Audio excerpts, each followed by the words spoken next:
दोस्तों, हमारे मन में हमेशा एक प्रश्न अवश्य रहता है कि क्या हमें दूसरों से सुख मिलता है या दूसरे केवल हमें दुख देने के लिए ही होते हैं। आजकल के इस जीवन में हमने अपने जीवन की बागडोर दूसरों के हाथों में सौंप दी है, इसलिए हम कभी भी कुछ भी खुद से नहीं कर पाते।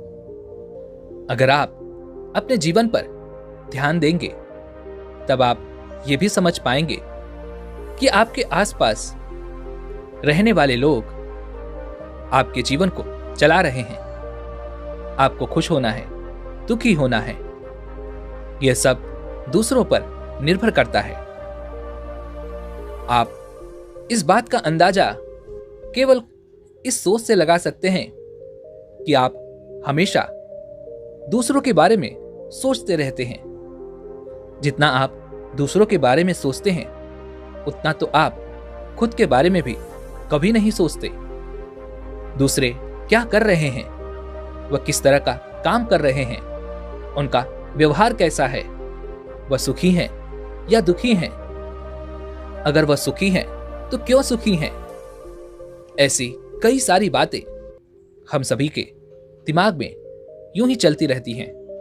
इस तरह के कई विचार हमारे मस्तिष्क में लगातार उत्पन्न होते रहते हैं, जिस कारण हम अपने बारे में छोड़कर दूसरों की चिंता ज्यादा करते हैं, दूसरों के बारे में ज्यादा सोचते हैं और इसी में हमारा सारा समय निकल जाता है। पर समझने वाली बात यहां पर यह है कि हम दूसरों के बारे में सोचते हुए भी हमें ऐसा प्रतीत होता है कि हम खुद के लिए सोच रहे हैं, हम खुद को जान रहे हैं, हम अपने बारे में सोच रहे हैं और इसी को माया कहा जाता है। क्योंकि वास्तविकता हमारे आंखों के सामने होती है, लेकिन फिर भी हम उसे देख नहीं पाते, उसे समझ नहीं पाते और उस माया के जाल में हम यूं ही फंसे रह जाते हैं। इसी प्रकार हम अपने पूरे जीवन भर अपने लिए कार्य करते हैं, अपने लिए जीते हैं, अपने लिए स्वार्थी हो जाते हैं। फिर भी जीवन के अंतिम समय पर हमें यह प्रतीत होता है कि हमने तो अपने लिए जीवन जिया ही नहीं, हमने तो अपने लिए कुछ किया ही नहीं। तो सबसे बड़ा सवाल अब यहां पर यह है कि आखिर ऐसा क्यों होता है। जब हमने अपना पूरा जीवन खुद के लिए जिया, खुद के बारे में सोचे, स्वार्थी तक बन गए, लेकिन उसके बाद भी हमारी सोच ऐसी क्यों हो जाती है। सब कुछ करने के बाद भी हम अपने लिए कुछ क्यों नहीं कर पाते। इसका जवाब बड़ा ही सीधा और सरल है, क्योंकि हम अपने लिए कभी जी ही नहीं पाते। हमारी खुशियां, हमारे दुख, हमारा व्यवहार, हमारा रहन सहन का तरीका सब कुछ दूसरों पर निर्भर करता है और हम इसी तरह से इस बाहर की दुनिया में अपना पूरा जीवन व्यतीत कर देते हैं। और यह जो बाहर का जीवन है, यह सब कुछ हमारे मन का बनाया हुआ एक जाल ही है, जिसमें हम जीवन भर फंसे रह जाते हैं, इससे कभी निकल नहीं पाते। और यह एक ऐसा जाल है जिसमें फंसाने के लिए हम दूसरों पर भी यह जाल लगातार फेंकते रहते हैं, ताकि हम उन दूसरों को भी इस जाल में फंसा सकें। जैसे एक पति अपनी पत्नी को फंसाने की कोशिश करता है, वहीं पर एक पत्नी अपने पति को फंसाने की कोशिश करती है। परिवार वाले एक दूसरे को, सारे सगे संबंधी भी एक दूसरे को फंसाना चाहते हैं। मित्र मित्र को फंसाना चाहता है, एक शत्रु अपने शत्रु को फंसाना चाहता है। तो क्या इसे ही जीना कहते हैं? क्या इसे ही जीवन कहते हैं? जी हां, जब हमसे पूछा जाता है तो हम यही कहते हैं कि हमने अपने लिए यह जीवन जिया है। लेकिन वास्तविकता तो यही है कि आपने यह जीवन कहां जिया है। आपने तो इसे बर्बाद कर दिया है। इस बात को और भी साफ और स्पष्ट तौर पर समझाने के लिए मैं आपको एक कहानी सुनाने जा रहा हूं। इस कहानी को अंत तक जरूर देखिएगा, तभी आप यह समझ पाएंगे कि जो कुछ मैं कह रहा हूं उसमें कितनी सच्चाई है और क्या आप उसे समझ सकते हैं या नहीं। बहुत समय पहले की बात है। किसी नगरी में एक युवक रहा करता था। वह युवक अपने जीवन से बहुत दुखी था। वह बहुत परेशान रहता था। उसके दुखों का असली कारण वह अपनी पत्नी को समझता था, अपने परिवार वालों को समझता था, क्योंकि उसकी पत्नी की वजह से उसके घर में हमेशा कलेश होता, झगड़े होते और हमेशा इधर उधर की बातें होती। उसके परिवार वाले और उसकी पत्नी हमेशा झगड़ते रहते, लड़ते रहते, जिस कारण वह व्यक्ति बहुत चिंतित रहता। उसे यह समझ नहीं आता कि आखिर वह अपने घर के इस कलेश को किस तरह से दूर करे। अपने परिवार में होने वाले इन झगड़ों को वह किस तरह से खत्म करे। कभी कभी तो उसके मन में यह तक ख्याल आता कि यदि मैंने इस लड़की से शादी ना की होती तो शायद मेरे घर में शांति होती। मुझे तो उस लड़की से शादी कर लेनी चाहिए थी जिसे मैं पसंद करता था। वह बहुत ही सुशील और समझदार थी। वह अवश्य ही मेरे घर को संभाल लेती। यदि वह मेरी पत्नी होती तो मेरे घर में इस तरह रोज रोज कलेश ना होता और मैं भी एक सुखी जीवन जी रहा होता। एक दिन वह व्यक्ति घर में झगड़ों के कारण अपनी पत्नी को डांट देता है, काफी खरी खोटी सुनाने लगता है। तभी उसके परिवार वाले बीच में आ जाते हैं और उसकी पत्नी को उससे बचाने का प्रयास करते हैं। लेकिन वह व्यक्ति अपने क्रोध में आकर अपनी पत्नी से बहुत कुछ कह देता है, जिसके कारण उसे बाद में अत्यधिक पछतावा होता है। उसे अपनी गलती का एहसास होता है, जिस कारण वह घर से निकलकर पास ही के एक मंदिर में जाकर बैठ जाता है और भगवान को कोसने लगता है। हे भगवान, आपने मेरे साथ ऐसा क्यों किया? क्या मुझे सुखी जीवन जीने का कोई अधिकार नहीं? मेरे जीवन का सारा सुख, चैन, सब कुछ लुट गया है। मेरे घर में आए दिन झगड़े होते रहते हैं, जिस कारण मुझे एक पल भी अपने घर में रहना बिल्कुल पसंद नहीं। आखिर मैंने क्या गलती की थी?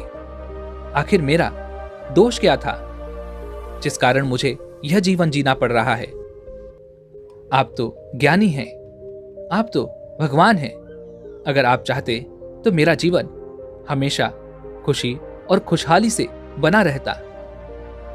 आखिर आपने मेरे साथ ऐसा क्यों किया? आप तो पहले से ही जानते होंगे कि ऐसा कुछ होगा, तो फिर आपने उसे क्यों नहीं रोका? वह भगवान को दोष पे दोष दिए जा रहा था। तभी उसी मंदिर से होकर एक गुरुवर गुजर रहे थे। उन्होंने उस व्यक्ति को देखा, वह भगवान को दोष दे रहा था। तभी वह गुरुवर उस व्यक्ति से कहते हैं, बेटा, क्या बात है? तुम इतने दुखी क्यों हो और भगवान को इस तरह से दोष क्यों दे रहे हो? आखिर इनकी क्या गलती है? तभी वह व्यक्ति उन गुरुवर से कहता है, हे गुरुवर, मेरे जीवन में दुखों का कारण यही है। ये तो सब जानते थे, फिर भी उन्होंने मेरी शादी उस लड़की से करवा दी, जिसके कारण मेरे घर में रोज कलेश होता है, झगड़े होते हैं। मेरे परिवार वाले आपस में लड़ते रहते हैं। आखिर मेरे जीवन में इतना दुख क्यों है? तभी वह गुरुवर उस व्यक्ति से कहते हैं, बेटा, तुम्हें क्या लगता है? तुम्हें क्या लगता है तुम्हारे जीवन में दुखों का कारण कौन है? गुरु के इस सवाल का जवाब देते हुए वह व्यक्ति उन गुरुवर से कहता है, हे गुरुवर, मेरे जीवन का सबसे बड़ा दुख मेरी पत्नी है, जिससे मेरी शादी हुई है, जिसके कारण मेरे घर में हर रोज कलेश होता है, झगड़े होते हैं। यदि मैंने उससे शादी ना की होती, यदि मैंने उससे शादी की होती जिससे मैं प्रेम करता था, जिसे मैं पसंद करता था, तो मेरा जीवन सुखमय होता, मेरा जीवन खुशहाल बना रहता। वह बहुत ही समझदार थी, वह सब कुछ संभाल लेती। तभी वह गुरुवर उस व्यक्ति से कहते हैं, बेटा, जिसकी बात तुम कर रहे हो, जिसे तुम पसंद करते थे, क्या उसकी शादी हो चुकी है? तभी वह व्यक्ति गुरुवर के इस सवाल का जवाब देते हुए कहता है, हाँ गुरुवर, अब उसकी शादी हो चुकी है और उसके 2 छोटे बच्चे भी हैं। तभी वह गुरुवर उस व्यक्ति से कहते हैं, बेटा, तो तुम मेरा एक काम करो, तुम आज ही उसके घर पर जाओ और ये पता करो कि क्या शादी के बाद उसका पति सुखी है। उस व्यक्ति ने उन गुरुवर की बात मान ली। वह तुरंत ही उस लड़की के पास पहुंचा और उसके पति से भी मिला। उसने देखा कि उसके घर में भी यही हाल था। हर रोज झगड़े होते थे, कलेश होता था, यहां तक कि उसके पति की हालत तो उससे भी बदतर होती जा रही थी। वह इतना देखकर तुरंत ही वापस आया और उसने उन गुरुवर से कहा, हे गुरुवर, उस लड़की के पति की हालत तो मुझसे भी बेकार है। उसने तो अपने घर में तांडव मचा रखा है। एक पल के लिए भी कोई शांति नहीं, हर पल केवल झगड़े, कलेश।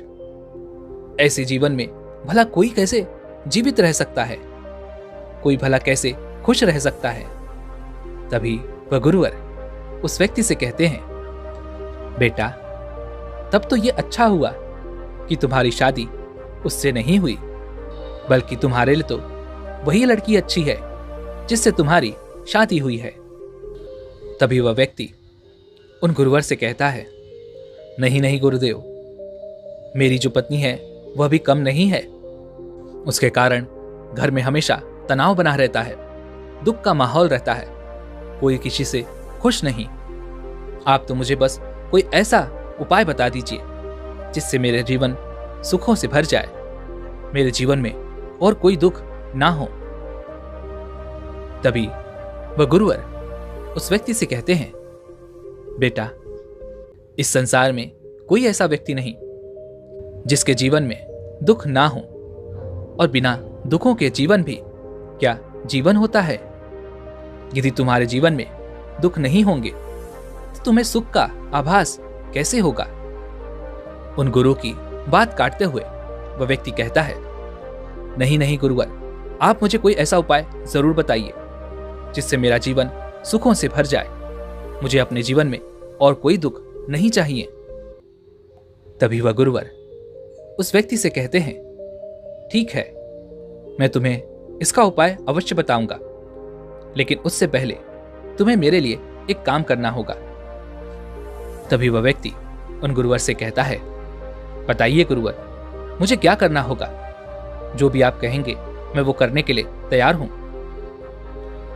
तभी वह गुरुवर उस व्यक्ति से कहते हैं, बेटा, तुम जाओ और किसी ऐसे व्यक्ति को ढूंढ कर लाओ जिसके जीवन में कोई दुख ना हो, जो केवल हमेशा सुखी रहता हो, जिसका जीवन खुशहाल हो। यदि तुम ऐसे व्यक्ति को ढूंढ लाने में सफल हुए तो मैं तुम्हें वह उपाय अवश्य बताऊंगा। यह सुनकर वह व्यक्ति बड़ा प्रसन्न हुआ और उन गुरुवर से कहने लगा, बस इतनी सी बात, मैं अभी जाता हूं और किसी न किसी एक ऐसे व्यक्ति को अवश्य ढूंढ कर लाऊंगा जो अपने जीवन में सुखी है, जिसके जीवन में कोई दुख नहीं।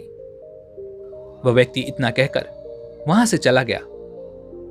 वह एक ऐसे व्यक्ति की तलाश कर रहा था जिसके जीवन में कोई दुख ना हो, जो हमेशा खुश रहता हो, जिसका जीवन खुशहाली से भरा हो।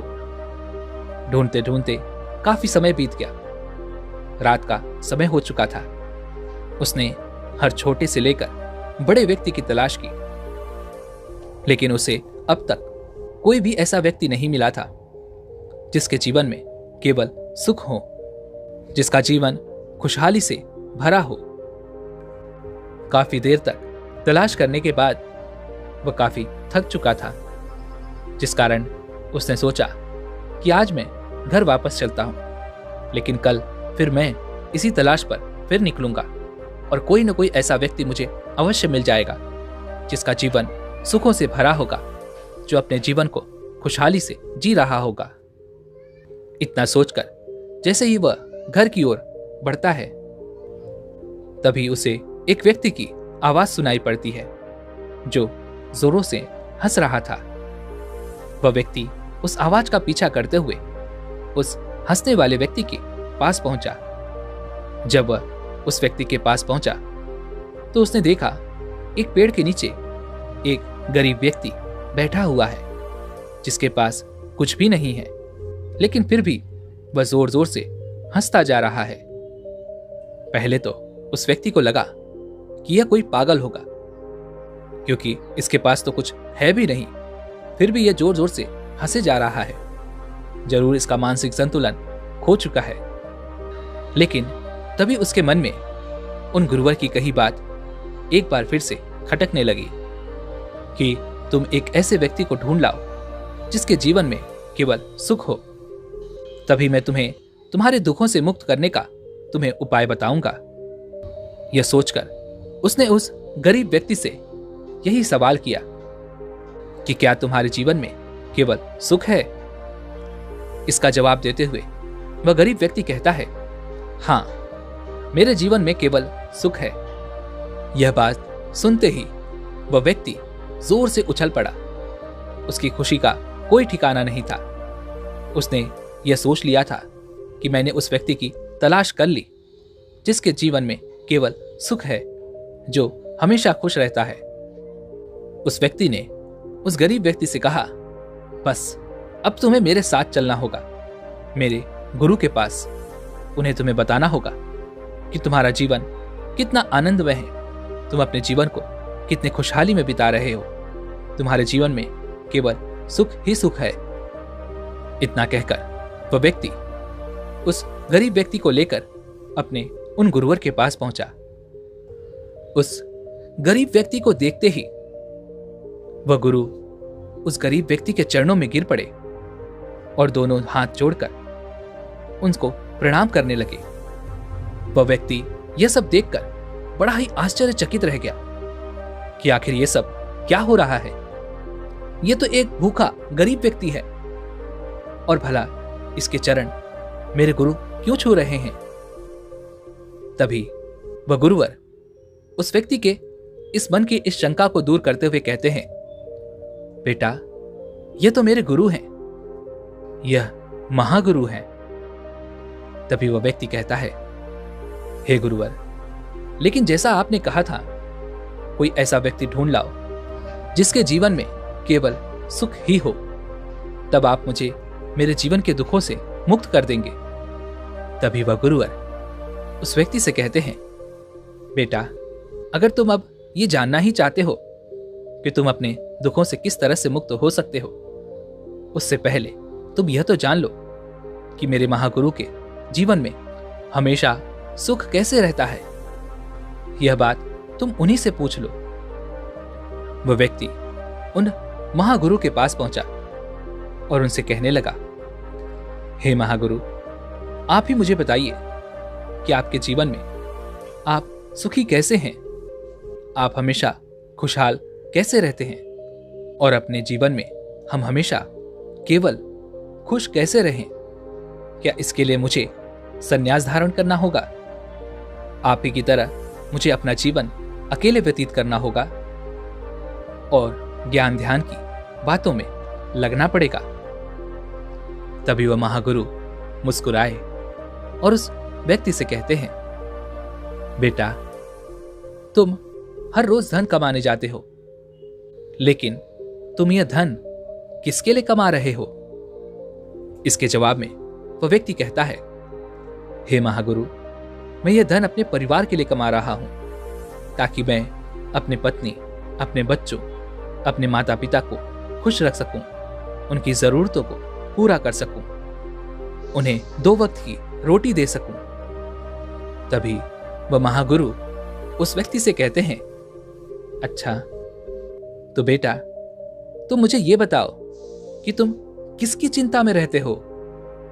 तभी वह व्यक्ति इस बात का जवाब देते हुए कहता है, हे गुरुवर, मैं अपने परिवार की चिंता में रहता हूं। मैं किस तरह से अपने परिवार को खुशहाल बना सकता हूं, किस तरह से अपने परिवार का भविष्य संवार सकता हूं। साथ ही साथ मुझे यह भी चिंता लगी रहती है कि किस तरह से मैं अपनी पत्नी, अपने बच्चों का पालन पोषण करूं, उन्हें अच्छी शिक्षा दूं। तभी वह महागुरु उस व्यक्ति से कहते हैं, ठीक है, तो अब तुम मुझे यह बताओ कि तुम खुश कब रहते हो। तभी वह व्यक्ति उन महागुरु से कहता है, हे महागुरु, जब मेरा पूरा परिवार खुश रहता है, मेरे माता पिता, मेरी पत्नी, मेरे बच्चे, जब इनके चेहरों पर मैं खुशी देखता हूं तो मैं भी अत्यंत खुश होता हूं, मुझे भी बहुत अच्छा लगता है। आगे वह महागुरु उस व्यक्ति से कहते हैं, ठीक है, तो अब तुम मुझे यह बताओ कि तुम दुखी कब रहते हो। तभी वह व्यक्ति महागुरु को इस बात का जवाब देते हुए कहता है, हे महागुरु, जब मेरे परिवार में झगड़े होते हैं, कलेश होता है, जब वे लोग आपस में लड़ते हैं, झगड़ते हैं, एक दूसरे को पसंद नहीं करते, तब मुझे बहुत तकलीफ होती है, मेरा मन दुख से भर जाता है। तभी वह महागुरु उस व्यक्ति से कहते हैं, बेटा, अगर तुम्हारे दुखों की वजह तुम्हारे परिवार वाले हैं, यदि वह तुमसे दूर हो जाए तो क्या तुम्हारी जिंदगी खुशहाल हो जाएगी? क्या तुम सुखी से अपना जीवन जी सकोगे? तभी वह व्यक्ति उन महागुरु के इस सवाल का जवाब देते हुए कहता है, नहीं नहीं गुरुवर, यदि वह मेरे जीवन से चले गए तो मैं भला कैसे खुश रहूंगा? मैं तो और भी ज्यादा दुखी हो जाऊंगा, क्योंकि मैं उन सभी से प्रेम करता हूं, मैं उन सभी की चिंता करता हूं। मुझे उनकी खुशी में अपनी खुशी नजर आती है, उनके दुख में मुझे अपना दुख नजर आता है। मैंने आज तक जो कुछ किया है और जो कुछ कर रहा हूं, सब उन्हीं के लिए तो है। तभी वह महागुरु उस व्यक्ति से कहते हैं, ठीक है, तो क्या वो तुम्हारे जीवन में रहें, इससे तुम सुखी रहोगे? तभी वह व्यक्ति इस बात का जवाब देते हुए कहता है, हाँ हाँ गुरुवर, यदि वो लोग मेरे साथ रहें तो मैं हमेशा खुश रहूंगा। वह सब मेरी जिंदगी है, मैं उनसे प्रेम करता हूं। यह सब बिल्कुल सही बात है, लेकिन फिर भी न जाने क्यों मैं सुखी नहीं हूं। जबकि वो सब मेरे साथ हैं, फिर भी मुझे खुशी का एहसास नहीं हो पाता। तभी वह गुरुवर उस व्यक्ति से कहते हैं, बेटा, वो सब तो तुम्हारे साथ ही हैं, तो फिर तुम दुखी क्यों रहते हो? तुम्हें तो खुश रहना चाहिए। तभी वह व्यक्ति इस बात का जवाब देते हुए कहता है, हे गुरुवर, यदि वो सब मिलजुल कर रहें, आपस में खुशी खुशी रहें, एक दूसरे से प्यार करें, तो मेरी जिंदगी खुशहाल हो जाएगी और मैं भी हमेशा खुश रह सकूंगा। तभी वह महागुरु उस व्यक्ति से कहते हैं, तो बेटा, ऐसा कैसे होगा? इस सवाल के जवाब में वह व्यक्ति उन महागुरु से कहता है, हे महागुरु, ऐसा तब हो पाएगा जब वे सभी मेरी बात मानेंगे, मेरी बात सुनेंगे, समझेंगे। यह बात सुनकर वो महागुरु जोर से हंस पड़े और उस व्यक्ति से कहते हैं, जरा देखो तो अपने आप को, तुम धन भी दूसरों के लिए कमा रहे हो, तुम्हें चिंता भी दूसरों की है। दूसरे सुखी हो तब तुम सुखी हो, दूसरे दुखी हैं तब तुम दुखी हो। तुम्हारा सुख, दुख, क्रोध, प्रेम, नाराजगी, सब कुछ तो दूसरों पर ही निर्भर करता है। जिन्हें तुम चाहते हो, जिन्हें तुम प्रेम करते हो, जो तुम्हारे पास रहें तब भी तुम दुखी हो, जो तुमसे दूर चले जाएं, तब भी तुम दुखी हो। और तो और तुम यह तक चाहते हो कि वे सब तुम्हारी बात माने। लेकिन बेटा, जिस तरह से तुम यह सोच रहे हो कि वह तुम्हारी बात माने, वह भी तो यही चाहते हैं कि तुम उनकी बात मानो। और जब हर कोई यही चाहता है कि एक दूसरे उसकी बात मानने लगे, तो जीवन में भला सुख कहां रह जाता है। तुम्हारा सारा जीवन केवल दूसरों पर निर्भर है।